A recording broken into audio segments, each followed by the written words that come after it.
This is the hardest video I've ever had to film.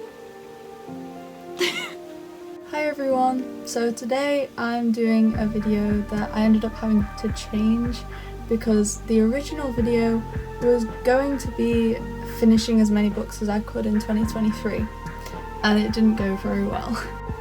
I didn't think I'd be making an apology video this early on in my YouTube career, but I've changed the video now and I'm going to be reading books that I gave up on in 2023. So the first book is A Million Kisses in Your Lifetime by Monica Murphy. I'll probably need to change the video around so that you can actually read this, I'm sorry. So I started this in 2023 and I wanted to finish it before the end of 2023 and I didn't quite make it. I ended up being, I think it was the 3rd of January. So I'll play what footage I got from that now and then I'll come back for the review. Oh my gosh, she worked out how to do a voiceover. I was too poorly to film anything at this point, but I read about 20 chapters over Christmas and yeah, that's about it. I have waterproof mascara on, that's why it doesn't look like I've been crying. No other reason. No other reason? This is a very serious apology video, okay? And I'm very seriously apologising. I didn't think I'd be making an apology video this early on in my YouTube career, but here it is. I failed. I'm sorry. I'm a failure.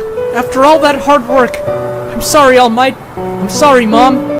It's the 2nd of January and I still have these books to finish. Admittedly, I only have 100 pages left of this one and 150 pages left of this one. So here's the plan. I'm going to finish reading this one today, right now, and this one I'm going to get as far into as I possibly can today. 2 hours later. I'm sorry if you can hear the rain in the background, but I'm really close to finishing this book. I have this many left and it's really cute. I mean, this part specifically that I'm at is just so sweet. Oh, I love them.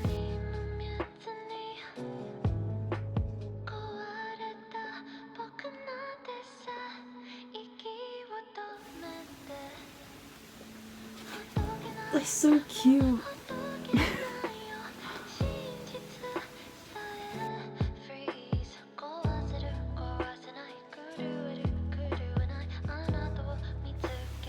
He loves her.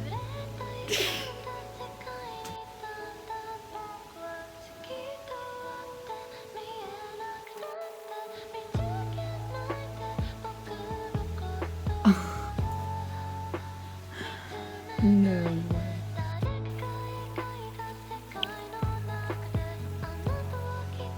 way. No. No.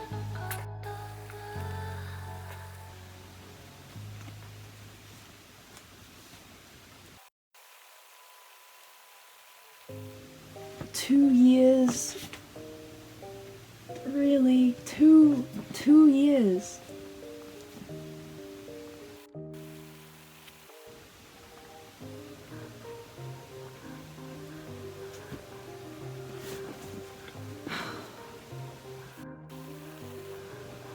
No. No.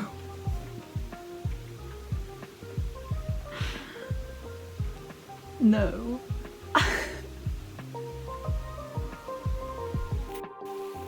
No. No, no.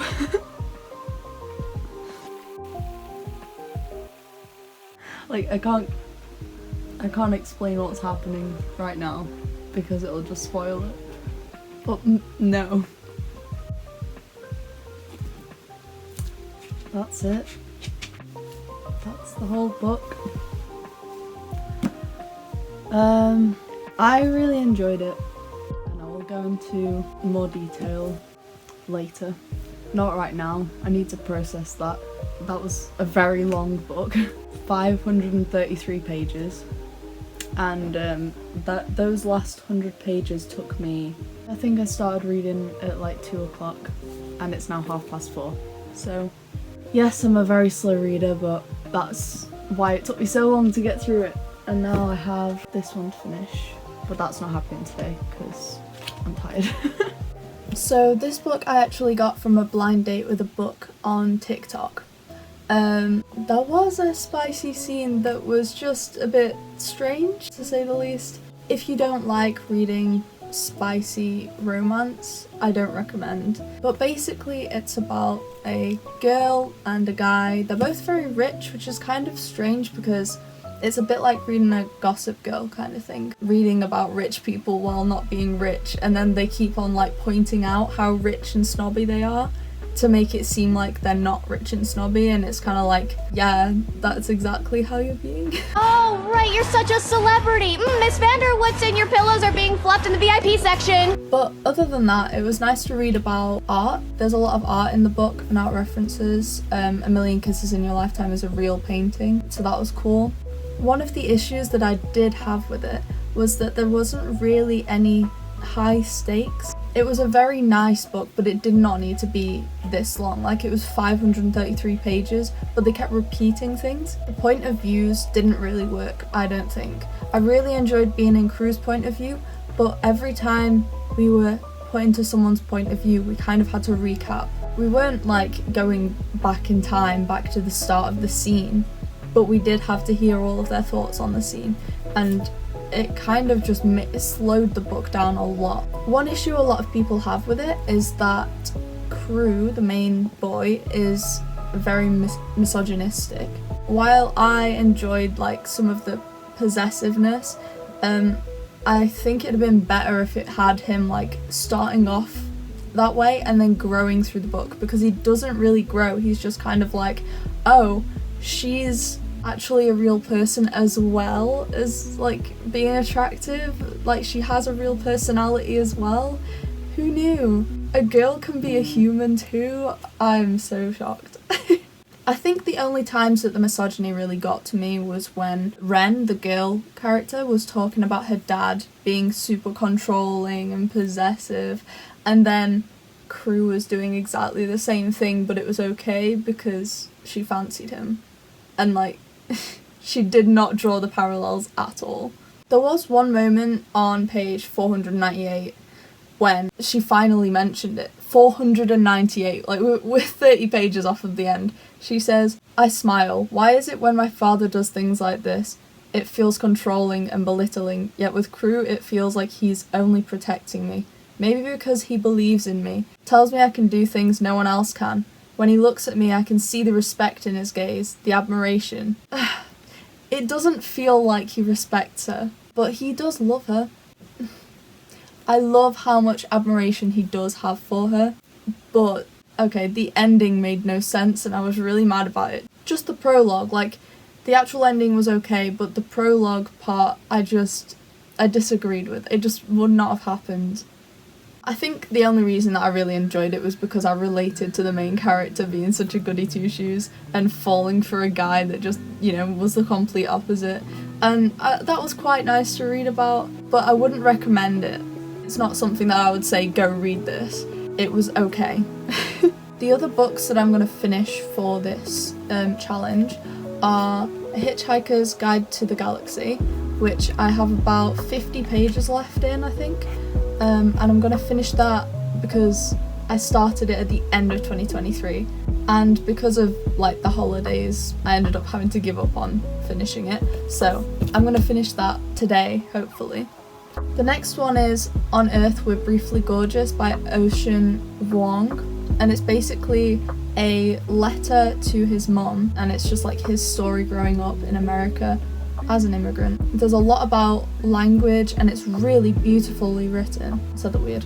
And it's really beautifully written. But I just didn't finish it because it was taking me so long because I was annotating it. So I got to page 75, so I've got this much to read now.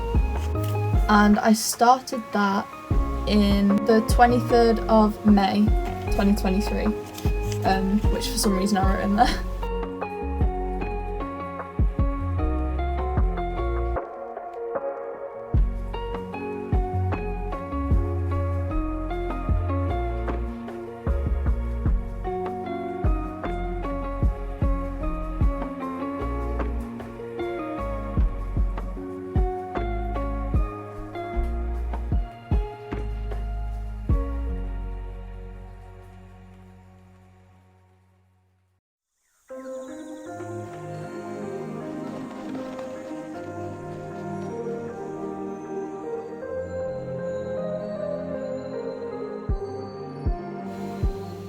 my gosh, I love Zaphod.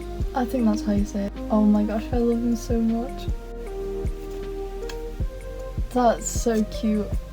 I've basically finished the story now. The rest is just the book itself, like The Hitchhiker's Guide to the Galaxy. If you've read it, you know what I mean. That was just, it was funny.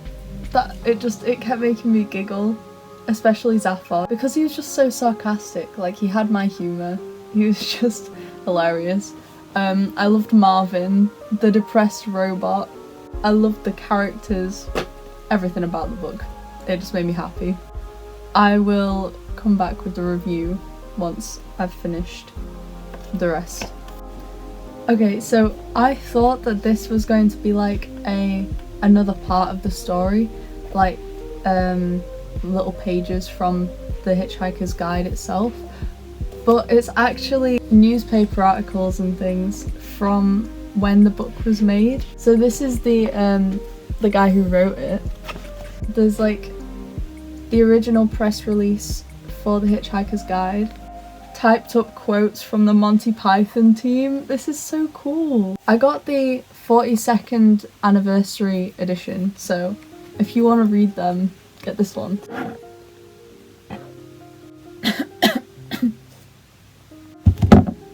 my gosh. I'm gonna set the fire alarm off. It does smell like the vodka though. Oh my gosh.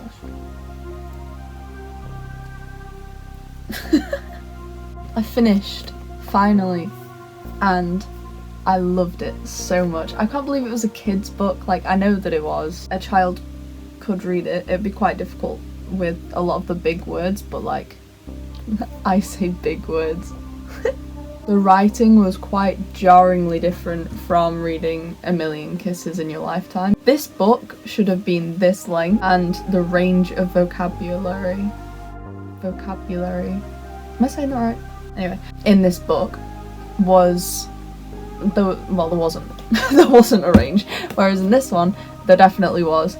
It made it especially hard to read because half of the vocabulary was made up. But that's an entirely positive note. Like, I felt like I was learning about my universe even though it was fiction. Like, it was science fiction. It was just so good, and I kind of wish that this was true, to be honest.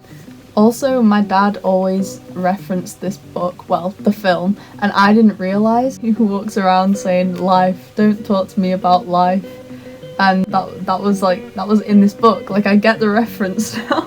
Life, don't talk to me about life. No one even mentioned it.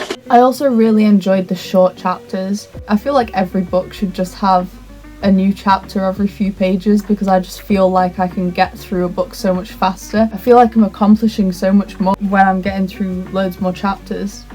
Maybe I'm weird for that. I also really enjoyed the references to like real life, to things that are actually in England. And there's a bit in the back where he's like sent off a fax. This was like in the 70s or the 80s. He sent off a fax to the editor who was going to publish it in America, and he's basically just saying Americans know what England is. Like, it's okay to have places that they don't relate to in a book. He literally says, if we could even take the appalling risk of just recklessly mentioning things that people won't have heard of and see if they survive the experience. They probably will. When people are born, they haven't heard of anything or anywhere, but seem to get through the first few years of their lives without ill effects. He's just very sarcastic, just like he is throughout the book. And I didn't think that I would enjoy like a kid's book more than a young adult. I think the only thing that I was a bit confused about was the fact that all creatures and beings were referred to as people by other creatures and beings of the universe, not just through the narration. So that felt kind of like, why would they refer to them as people? Because aren't people just Earth people? Or is... I might take that back, just because they call him Earthman, and I guess they refer to every being as a person. There was also the fact that everyone seems to know about Earth, but in the Hitchhiker's Guide itself there's hardly anything written about Earth. And we do find out that the Earth is particularly important, but the fact that then there was not much written in the Hitchhiker's Guide about the Earth doesn't seem right. But I don't mind, they're just like personal things, and overall it was amazing and I really enjoyed it. I've also currently read 20 pages of On Earth We're Briefly Gorgeous. I still love it, I still love the writing. I'm still underlining, which is taking a little bit longer to read, but I'm not writing in it anymore like I was. Probably for the best. I don't even know what I was writing about there. I literally just put grim. Ew. So hopefully the next time I'm back here, I've finished this book. So I finally finished On Earth We're Briefly Gorgeous. I'll be honest, I very nearly gave up and lied to you about finishing it, but I didn't. I actually finished it. I mean, you can see from the annotations right to the end of the book. So the reason that I nearly gave up on it again, the writing is so beautiful, as I've said. The only issue is it's not very story driven. The plot doesn't move forwards very quickly at all. It goes between the past and the present so often, like even per paragraph it'll jump forwards and jump backwards, which can be a bit confusing to read, but also you don't get through the plot very quickly. I think it's a very important book with gorgeous imagery. The atmosphere is built really well. I constantly felt the need to underline, which is why before I was like, oh, I'm not gonna annotate anymore because I really need to try and get through this book, and I couldn't help myself because it was just so pretty. One thing that I wasn't so sure about was the fact that this is a letter to his mum, and there's some random smut thrown in there. I'm not sure it was needed for the story at all, or even for the letter, and his mum's illiterate, so I'm kind of hoping she never had to read that part. So although it was a poetic and clever book, it just lacked in character development and the story-driven element. Obviously this was written as a letter to his mum, so it was not written as a story, it was written as like remembering the past.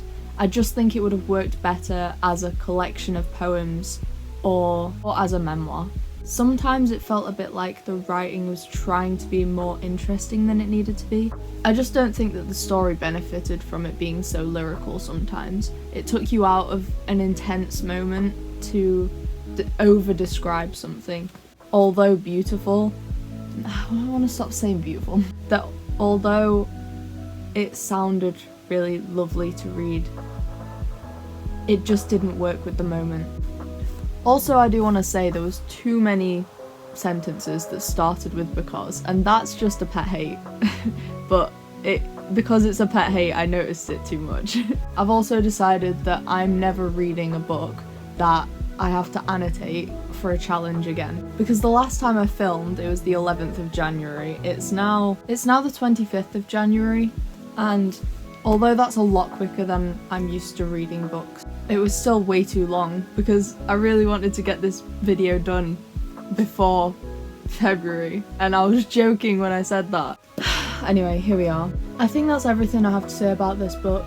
I rated it 3.5 stars. I couldn't quite give it 4 just because I didn't want to keep reading it. It wasn't the writing that I was bored of, it just wasn't for me, I don't think. Well, no, it was. I liked it so much. But 3.5 stars feels fitting. So these are the 3 books that I've managed to read for this video. Quite the mix. We have a 3-star, a 5-star, and a 3.5 star. So I'm pretty happy with that. This has been a pretty long video and I apologise, but I'm gonna go now. Like, comment, subscribe, whatever else, and I'll see you in the next video. Bye.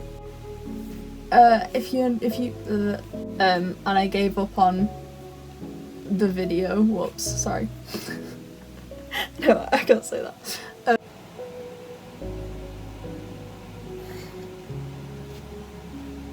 But I don't mind. But I hate myself.